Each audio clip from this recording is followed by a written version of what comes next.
बिस्मिल्लाहिर्रहमानिर्रहीम अस्सलाम वालेकुम। मैं हूं करामत मुगल और मेरे साथ हैं ईसा नकवी। नकवी साहब, साइफर केस का पहला ट्रायल कलअदम होने के बाद फिर से नए ट्रायल का आगाज़ हो चुका है। कल अडयाला जेल में हफ्ते के रोज़ इसकी समाअत हुई, अब पीर के रोज़ इसकी समाअत दोबारा होगी। क्या खबरें हैं इस हवाले से? देखिए करामत मुगल साहब, एक बात बड़ी वाज़ेह होकर सामने आती है कि रियासत जो है वो ये फ़ैसला कर चुकी है कि इमरान खान को, शाह महमूद कुरैशी को सज़ा देनी है। अच्छा। इस मुकदमे में देनी है, नहीं तो किसी और मुकदमे में देनी है, जल्द अज जल्द देनी है, इलेक्शन से पहले देनी है, उनसे सरेंडर करवाना है और 8 फरवरी के इंतखाबात के लिए एक ऐसा माहौल बनाना है कि वो जो रिज़ल्ट्स आए उनको फिर लोग एक्सेप्ट करें, लेजिटिमेसी मिले। अब ये तो वो चीज़ है जो आपको वाज़े तौर पर नज़र आती है, लेकिन जो समाअत हो रही है, ये जो सारा मामला है, इसमें हफ्ते के रोज़ जो समाअत हुई उसमें चंद हैरानकुन और काबिल गौर चीज़ें हुई हैं, वो हम इस वीडियो में सामने रखेंगे और स्पेशली इस एंगल से इसके ऊपर बात करेंगे कि आइन का एक आर्टिकल है जो इस वक्त इमरान खान को कम से कम इस केस में बचा सकता है। राइट। लेकिन मेरी अंडरस्टैंडिंग ये है कि सदर आरिफ अलवी ऐसा कभी नहीं होने देंगे। अच्छा। हाँ, गुज़श्ता रोज़ भी जो वीडियो सदर आरिफ अलवी पे की और मैं अगस्त के महीने से इस हवाले से बात करता आ रहा हूँ, वो ट्विटर के ऊपर उसने उसका एक पोर्शन निकाल के किसी ने डाला और फिर अगेन मुझे बहुत सारे लोगों ने कहा कि आप सदर आरिफ अलवी के ऊपर बिला वजह खामखा की तनकीद कर रहे हैं। देखिए, मैं तो फैक्ट्स बयान कर रहा हूँ, मैं तो हक़ाइक़ सामने रख रहा हूँ और उनको देखते हुए मैं एक जो कंक्लूजन है उसको ड्रॉ करता हूँ। जो गलत भी हो सकता है कि वो मुझे गलत साबित कर दें, लेकिन अभी जो फैक्ट्स हैं वो यही बताते हैं कि आरिफ अलवी साहब जो हैं वो ऐसा नहीं होने देंगे। हालांकि उनको सुप्रीम कोर्ट की तरफ से भी एक कवर इस मामले के ऊपर मिल चुका है। तो पहले ज़रा समाअत के हवाले से बात कर लेते हैं। 2 खबरें रिपोर्ट हुई हैं। अच्छा, इसमें यह था कि ओपन होना है ट्रायल, मीडिया ने आना है, आवाम को भी आने की इजाज़त होनी चाहिए। जो ओपन ट्रायल जिस तरीके से होता है जी। वो तो नहीं हुआ। वो रिपोर्टर्स जो एक्सपेक्टेड भी हैं, यही था।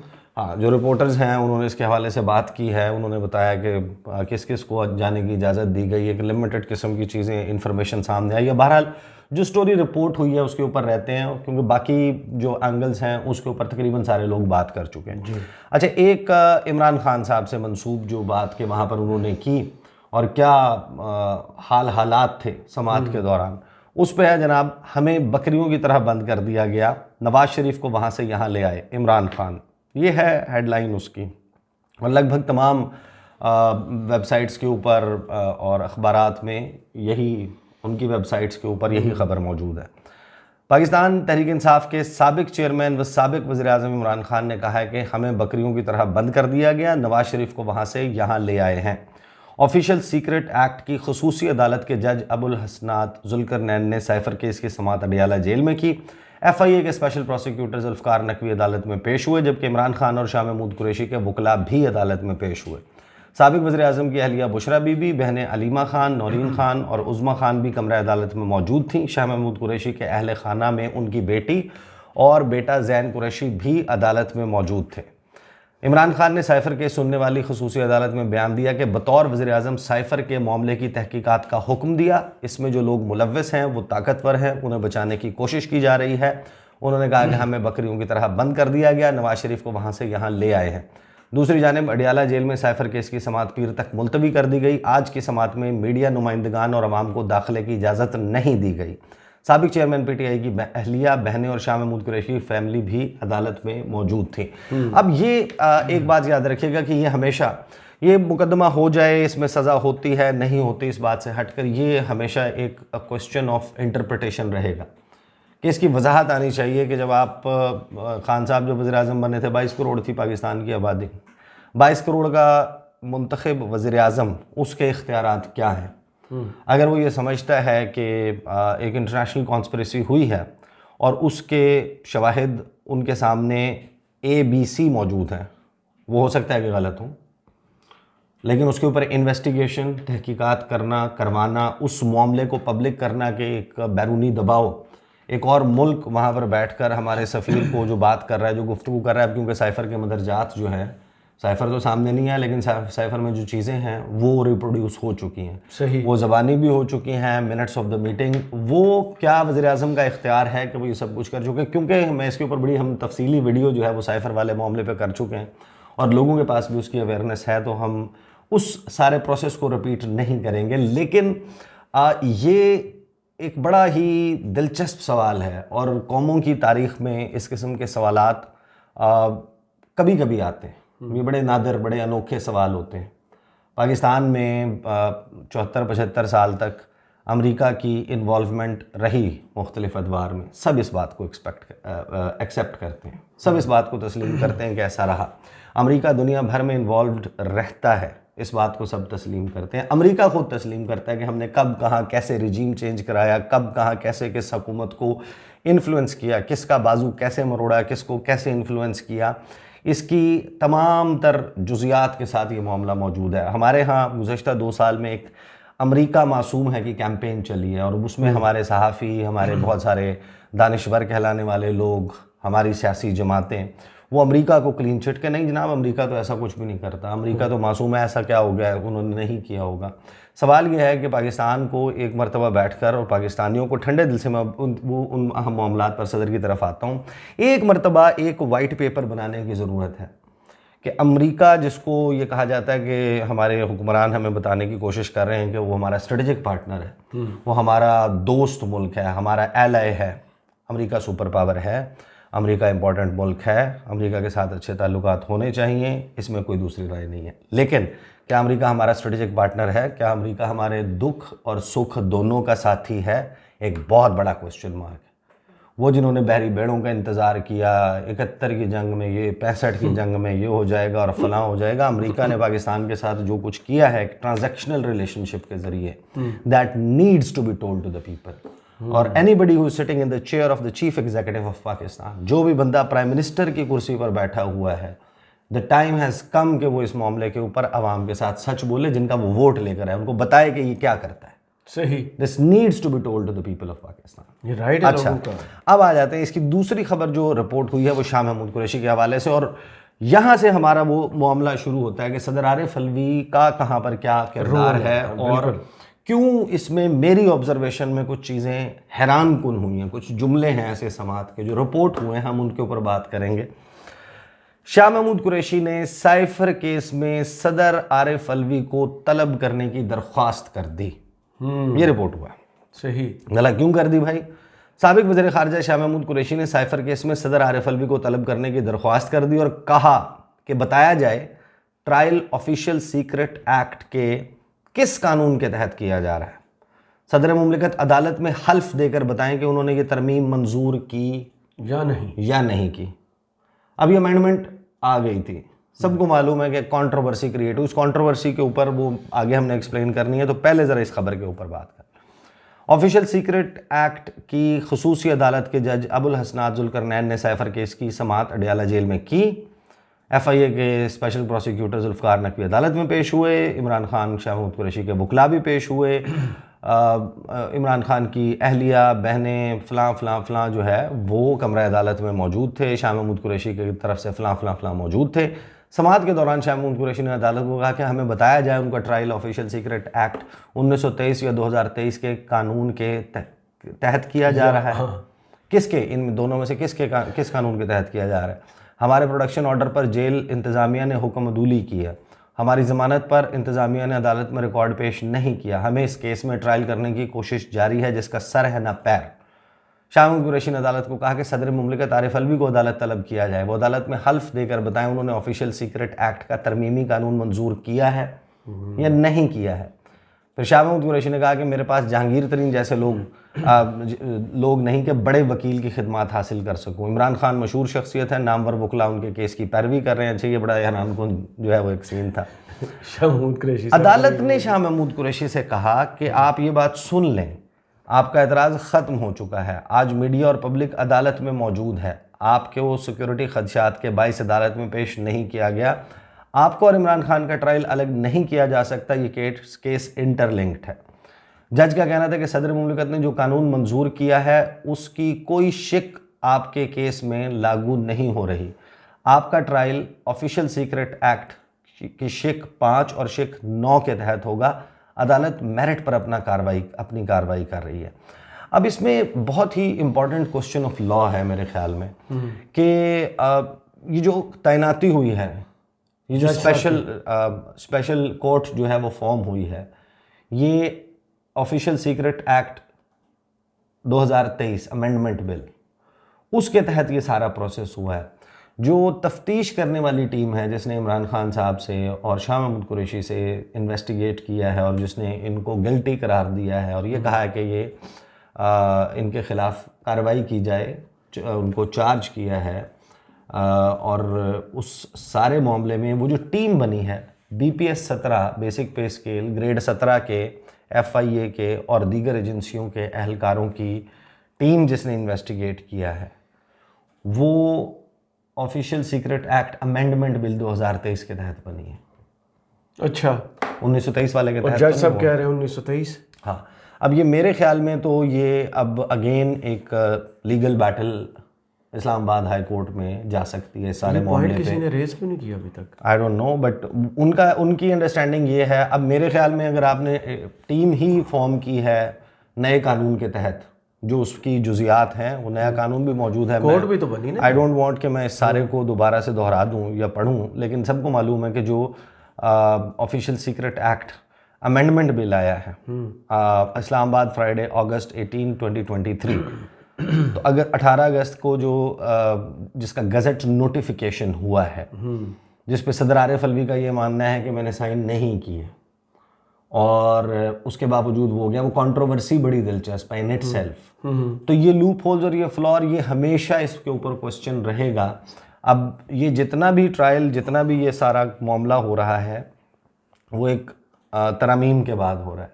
इन्वेस्टिगेशन टीम तरमीम के बाद नई तर्ज के ऊपर बनी है, उसने तहकीकात की हैं, उसने उनको गिल्टी करार दिया है, लेकिन कानून पुराना लागू है। तो अब ये दूसरी बात ये कि जब अमेंडमेंट बिल आ गया, तो अमेंडमेंट बिल के बाद अब वो 2023 का कानून है ना, बिल्कुल ऐसे। उसी के तहत अदालत फॉर्म हो रही है, उसी के तहत कार्रवाई हो रही है, उसी के तहत जो है वो काबीना उसके इन कैमरा या ओपन ट्रायल के अहकामात दे रही है, जेल ट्रायल के अहकामात दे रही है या दीगर अहकामात जारी कर रही है। तो वो सारा प्रोसेस तो फ्रेश उसके तहत हो रहा है। लेकिन अब आप ये नहीं, मेरी अंडरस्टैंडिंग ये, आई कुड बी रॉन्ग, कि हो सकता है कि जो अदालत की या कानूनी माहिरीन की इंटरप्रटेशन है वो मुझसे मुख्तलिफ हो, लेकिन एक आसान सी अगर कॉमन सेंस की बात करें तो 1923 का नहीं, बल्कि ये 2023 का अमेंडमेंट बिल के बाद वाला प्रोसेस जो है वो सारा लागू हो रहा है। सही। उसमें फिर ये क्वेश्चन आ जाता है सदर आरिफ अलवी, उन्होंने दस्तखत किए थे या नहीं। मैंने पहले दिन से इसमें ये बात की थी कि सदर आरिफ अलवी जो हैं उन्होंने जानबूझकर दोनों तरफ से खेलने की कोशिश की है। वो बैक वक्त बहुत सी कश्तियों के सवार हैं, वो रियासत को भी नाराज़ नहीं करना चाहते, वो इमरान खान को भी नाराज़ नहीं करना चाहते, लेकिन इस अमल में वो ना उनको राज़ी कर पाएंगे ना उनको राज़ी कर पाएंगे। ही लैंड अप नोवेयर। सही।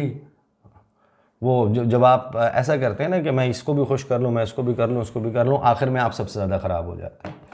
जब ये सारा मामला हुआ, एक बात ध्यान में रखिएगा कि पार्लियामेंट दोबारा नहीं बैठ सकती थी इस कानून को दोबारा। जब कौमी असम्बली चली गई तो दोबारा से ये कानून पास नहीं हो सकता था। अब जब तक नई असम्बली फॉर्म नहीं होती, अमेंडमेंट्स नहीं आ सकती थी जिसके तहत ये सारी कार्रवाई हो रही है। आरिफ अलवी साहब जो हैं उन्होंने ये कहा कि मैंने तो इस बिल के ऊपर दस्तखत नहीं किए और मैंने अमले को कहा था इसको वापस भेज दें। अब वापस नहीं भेजना था आपने उसके ऊपर अपना एतराज़ बताना था कि आपको इस शिक के ऊपर ये एतराज़ है, ये आइन की फ़लाँ शिक के साथ या फ़लाँ शिक के साथ जो है वो मुतसादिम है, लिहाजा मैं ये समझता हूँ कि ये गैर आइनी है, इसको कानून बनाना दुरुस्त नहीं होगा, लिहाजा आप उसको वापस पार्लियामेंट भेज देते। और अगर वो पार्लियामेंट दोबारा से उसी कानून को एक जॉइंट सेटिंग में बैठकर पास कर देती तो फिर वो दोबारा सदर मुमलिकत के पास आता और उसके ऊपर दस्तखत ना होने की सूरत में या ना होते वो कानून बन जाता, वो खुद ब खुद कानून बन जाता। अब सदर आरिफ अलवी ने, अब मैं इनके आर्टिकल के ऊपर भी आ जाता हूँ जो इस वक्त बचा सकता है। सदर आरिफ अलवी ने इसके ऊपर एक ट्वीट किया। सदर आरिफ अलवी ने इसके ऊपर जो अपनी एक्सप्लेनेशन दी है वो दी थी 20 अगस्त को। 18 अगस्त को ये कानून का गजट नोटिफिकेशन, संडे का दिन ही था ये। हाँ, तो इतवार 20 अगस्त को आरिफ अलवी साहब फरमाते हैं कि खुदा शाहिद है, as the God is witness, अल्लाह मेरा गवाह is my witness, I did not sign official secrets amendment bill 2023 and Pakistan army amendment bill 2023। मैंने इन दो बिलों के ऊपर दस्तखत नहीं किए as I disagreed with these laws, क्योंकि मैं इन कवानीन से इत्तफाक नहीं करता, मैं उनसे मुत्तफिक नहीं हूँ। I asked my staff to return the bills unsigned within stipulated time to make them ineffective, कि मैंने अपने स्टाफ को ये कहा कि आप बग़ैर साइन शुदा बिल वक्त के, मुकर्ररा वक्त के अंदर अंदर वापस भेज दें ताकि ये गैर मौसर हो जाए। यहाँ पर सदर ने नहीं कहा कि उन्होंने उनको अपने एतराज़ात भी बताए, बहरहाल उनका स्टेटमेंट ये है। I confirmed from them many times that whether they have been returned and was assured that they were, कि मैंने उनसे बार बार पूछा अपने स्टाफ से कि आपने ये बिल वापस भिजवा दी हैं, तो स्टाफ ने मुझे अश्योरेंस दी, यकीन दिलाया कि हाँ ऐसा कर दिया गया। However, I have found out today that my staff undermined my will and command. अलबत्ता आज मुझे ये पता चला कि मेरे स्टाफ ने मेरी विल के, मेरी ख्वाहिश के बग़ैर मेरे हुक्म के बरखिलाफ़ काम किया और उन्होंने ये काम नहीं किया था। एज़ अल्लाह नोज़ ऑल, जैसा कि खुदा को सब मालूम है, खुदा को वाकई सब मालूम है। ही विल फॉरगिव, इंशाल्लाह वो माफ़ कर देगा। But I ask forgiveness from those who will be affected, कि मैं उनसे मुआफ़ी का तलबगार हूँ जो कि इसका निशाना बनेंगे। अब इसमें बड़ा आसान सी बात है, अभी भी एक बहुत बड़ा दरवाज़ा खुला हुआ है आरिफ अलवी साहब के सामने। आप माफ़ी ना मांगे, सुप्रीम कोर्ट ऑफ पाकिस्तान के चीफ जस्टिस काजी फ़ाइज़ ईसा साहब ने आपको रास्ता दिखाया कि आप क्या कर सकते हैं। जी, मैंने इस रास्ते को उसी वक्त अगस्त के महीने में पॉइंट आउट किया था कि दिस इज़ व्हाट सदर कैन डू। उससे पहले भी कुछ वीडियोस में मैं उसको मेंशन कर चुका था। अब सुने जनाब, इंतखाबात केस आया था जी, इंतखाबात केस पे अभी कुछ वक्त पहले 8 फरवरी के हवाले से फैसला है। उस फैसले में रगड़ा लगाया है सदर आरिफ अलवी साहब का भी, फिर उसका एक इजाफी नोट भी आया है जिसमें इस सारे को के इलेक्शन डिले हो गया, ये गैर आइनी है, आइन शिकनी हुई है, उसके ऊपर ऑब्जर्वेशन जस्टिस अतर मिनल्ला की भी आई हैं। लेकिन काजी फ़ाइज़ ईसा साहब अपनी 10 सफ़ात की जजमेंट जो जारी की गई थी उसमें 14th नंबर जो पैराग्राफ है उसमें क्या लिखते हैं वो मैं आपको बता देता हूँ। सफ़ा नंबर 6 है, पैराग्राफ नंबर 14 है, नंबर्ड पैराग्राफ है।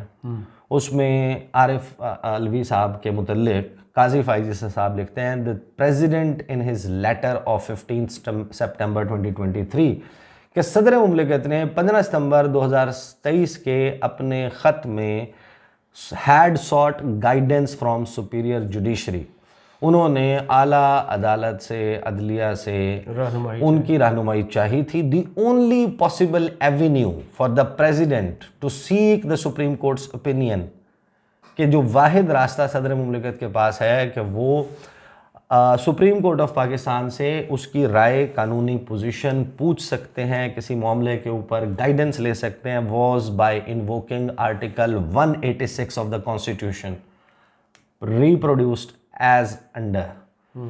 आर्टिकल 186 है। मैं बार बार ये कहता रहा कि सदर मुमलिकत जो हैं वो ये जब सारा मामला चल रहा था और इलेक्शंस का मामला था, वो बार बार वो कभी ख़त लिखते थे, कभी वो ख़ुद से अजीबोगरीब सी ट्वीट कर देते थे, कभी वो वजारत कानून से बुलाकर मशावरत करते थे, कभी अपने पास जो लीगल स्टाफ है उससे मशावरत करते थे। दी एक्चुअल थिंग वॉज कि आइन का आर्टिकल 186 है, वो सदर मुमलिकत को ये इख्तियार देता है कि किसी भी क्वेश्चन लॉ ऑफ लॉ पे इंटरप्रिटेशन और उसका मामला है वो direct supreme court of Pakistan से को भेजें। और ये अगर जज साहिबान इनकी राय ये है कि 90 दिन से बाहर जाना, जो कि वजारत कानून ने राय नहीं दी थी, जो राय इलेक्शन कमीशन की नहीं थी, जो राय सदर मुमलिकत की भी at the end of the day नहीं बन गई, उनके अपने स्टाफ की, वो अगर भेज देते आज सुप्रीम कोर्ट ऑफ पाकिस्तान ये ना कहती सुप्रीम। लेकिन ये अप्लाई कैसे होता है इस सारे मामले में वो भी मैं आपको बता देता हूँ। आइन का आर्टिकल 186 क्या कहता है कि इफ़ एट एनी टाइम, कि कोई भी वक्त हो, प्रेसिडेंट अगर कंसिडर करते हैं कि ये ज़रूरी है, डिज़ायरेबल है कि सुप्रीम कोर्ट ऑफ पाकिस्तान का किसी भी क्वेश्चन ऑफ लॉ, कानून के किसी भी सवाल पर उनसे उनकी राय तलब की जाए, which he considers of public importance, he may refer the question to the Supreme Court for consideration। आइन के आर्टिकल 186 के तहत सदर अगर ये समझते हैं कि एक इंपॉर्टेंट क्वेश्चन ऑफ लॉ है, पब्लिक इंपॉर्टेंस का है, इसको आप भेजें और सुप्रीम कोर्ट ऑफ पाकिस्तान ने आइन के तहत उसके ऊपर करना उनकी जिम्मेदारी है। The Supreme Court shall consider a question so referred and report its opinion on the question to the president, के वो उनको भेज सकती हैं। अब सदर आरिफ अलवी एक तरफ ये कहते हैं कि उनकी अंडरस्टैंडिंग ये है, वो डिसएग्री करते हैं इस लॉ से, ये नहीं बनता था, स्टाफ ने ऐसा कर दिया, फलाना ऐसा कर दिया, तो सदर मुमलिकत को किसने रोका? आइन का आर्टिकल 186 है, वो एक question of law supreme court of Pakistan को भेज दें कि मैंने दस्तखत नहीं किए थे, मेरे स्टाफ ने ये किया, अपनी इसी ट्वीट के मुताबिक जो उनके फैक्ट्स हैं वो सुप्रीम कोर्ट को भेज दें और उनसे ये सवाल कर लें कि क्या मेरे गैर दस्तखत शुदा जिनसे मैं डिसएग्री करता हूं और मेरे स्टाफ ने ब्रीच किया है, मेरा उसके ऊपर ओपिनियन ये था कि ये नहीं होना चाहिए, तो क्या अब ये कानून बन चुका है, ये गजट नोटिफिकेशन दुरुस्त है या नहीं है? फिर बॉल चली जाएगी सुप्रीम कोर्ट ऑफ पाकिस्तान के पास, वो बताए कि ये ऑफिशियल सीक्रेट एक्ट और आर्मी अमेंडमेंट एक्ट जो है वो एप्लीकेबल या वो कानून बन चुका है या नहीं बन चुका। लेकिन सदर मुमलिकत कभी ऐसा नहीं करेगी। वजह भाईजान, ये जब मामला शुरू हुआ था उससे पहले भी आइन का आर्टिकल 186 जो है वो किसी ने संदूक में ताले में लगा के नहीं रखा था। ये पब्लिक डिस्कोर्स में हम लेकर आए, हमने बार बार इस पर बात की, दीगर लोग इसके ऊपर बात कर रहे थे, हमने तो बहुत यानी कि इनिशिएट भी इस डिबेट को किया था और बार बार इसके ऊपर बात की थी। तो सदर मुमलिकत जो है वो इसी मुल्क में रहते हैं ना, वो यूगोस्लाविया के, वो टिम्बकटू के, वो ट्रिनिडाड एंड टोबागो के तो सदर नहीं है। नहीं यहीं के। आइन का आर्टिकल किताब उन्होंने रखी भी होती है, उनके ट्वीट्स जाकर उठाएं, वो हर काम का बताते हैं कि मैं आइन के आर्टिकल फलां के तहत ये कर रहा हूँ। वो ये बताते हैं कि मैंने हल्फ जो है वो इस आर्टिकल के तहत लिया है, मैंने डिज़ोल्व असम्बली इस आर्टिकल के तहत की है। इन्होंने पहले जो भिजवाए थे कवानीन वापस, वो सब जिसमें के पड़े हैं, उसमें उन्होंने एतराज़ भी लगा के भेजा था।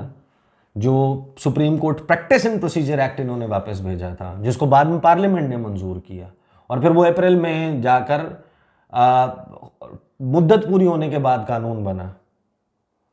ये जो प्रैक्टिस एंड प्रोसीजर एक्ट जिसको आके फिर बाद में काजी साहब ने देखा, वो किस तरीके से बना था। सदर आरिफ अलवी ने उसके ऊपर जो अपना एतराज़ था वो लगाया था कि आइन का आर्टिकल फलां जो है वो ये कहता है कि जिस तरीके से पार्लियामेंट अपने कवानीन बनाने की खुद मजाज है, ऐसे ही सुप्रीम कोर्ट खुद मजाज, ऐसे ही सुप्रीम कोर्ट 191 के तहत है। तो वो तो सारे आप मेंशन भी करते हैं, प्रोसेस भी फॉलो करते हैं, यहाँ पर आके वो संदूकची में ताले में चला जाता है आइन का आर्टिकल 186, तो वो तो मौजूद था। तो मुझे नहीं लगता कि आरिफ अलवी साहब ये करेंगे, बल्कि इफ़ एट ऑल उनको इस सारे मामले में बुलाया जाता है, जिस तरीके से आरिफ अलवी के बारे में शाह महमूद कुरैशी कह रहे हैं, तो मैं आपको बता रहा हूँ, मेरी अंडरस्टैंडिंग ये है कि सदर आरिफ अलवी और उनके स्टाफ ने आइन का आर्टिकल 248 कोट करना है कि प्रेसिडेंट को इम्यूनिटी हासिल है, उनको जो है वो नहीं बुलाया जा सकता, वो ऑफिस में मौजूद हैं, वो नहीं आएंगे और वो ये नहीं करेंगे। क्लियर हो जाएगा ना वो, जो चाहते हैं, क्योंकि नीयत सामने आ जाएगी। क्योंकि देखें, सिर्फ ये नहीं, मैं आपको आखिरी एक पैराग्राफ नंबर 15 भी इंपॉर्टेंट है, उसमें गाजी फायद ईसा ने लिखा कि हाउ एवर, अगर चाहिए 186 का ऑप्शन मौजूद था, the president did not seek recourse to article 186, उन्होंने ये रास्ता नहीं अपनाया आर्टिकल 186 का, requiring the Supreme Court to give its opinion, के हमारे से मांगा जाता कि आप हम जो है वो अपना ओपिनियन दें।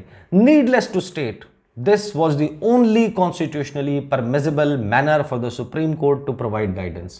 यही एक तरीका था हमारे पास आपको रहनुमाई देने का, लेकिन आपने हमसे रहनुमाई तो मांगी नहीं, आपने तो खत लिख दिया। आप ज्यादा सियाने हैं। आपने खत लिख दिया सिकंदर सुल्तान राजा साहब को, फिर सिकंदर सुल्तान राजा साहब फिर आपने वजारत कानून को लिख दिया, फिर वजारत कानून ने वापस लिखा, फिर वो हंस के मिलने की, हाथ मिलाने की, हैंडशेक की वो तस्वीर और वो सब कुछ भी जारी किया था तो खैर सिकंदर सुल्तान राजा के साथ। तो उसमें उनकी आंखें नीचे थी, उन्होंने बहुत तस्वीर। तो ये सारा मामला है। आई थिंक जाहिर है कि अभी हम एक स्पेशल किस्म के माहौल में जी रहे हैं और वहाँ पर ये सब कुछ होता है और हमने तो उसके ऊपर रिपोर्ट करना है। सही। अब आरिफ अलवी साहब जो हैं वो अपनी जमात जिसने उनको सदर बनाया उन्हें जवाब दें, जिसके वो हर इंटरव्यू में कहते हैं मैं पीटीआई का हूँ, मेरे वो लीडर हैं। हाँ, तो आर्टिकल 186 तो ये वो पाकिस्तान का आइन है, आप पाकिस्तान के वो मौजूद है। बहरहाल देखेंगे, इंटरेस्टिंग होगा अगले दिनों में जो समाअत होनी है उसमें जो रिपोर्टर्स हैं उनको एक्सेस बढ़ाया जाता है, दिया जाता है। अब तो बातें बाहर open आना और ये शुरू हो सारा- जाएंगी, एक नहीं, दो नहीं, तीन नहीं, होना शुरू हो हाँ, जाएगी। कैसे होता है। हाँ चलें, बहुत शुक्रिया ईसा नकवी आपके तजिया का। कमेंट्स बॉक्स में ज़रूर बताइएगा वीडियो आपको कैसी लगी। इजाज़त दीजिए, अल्लाह हाफिज़।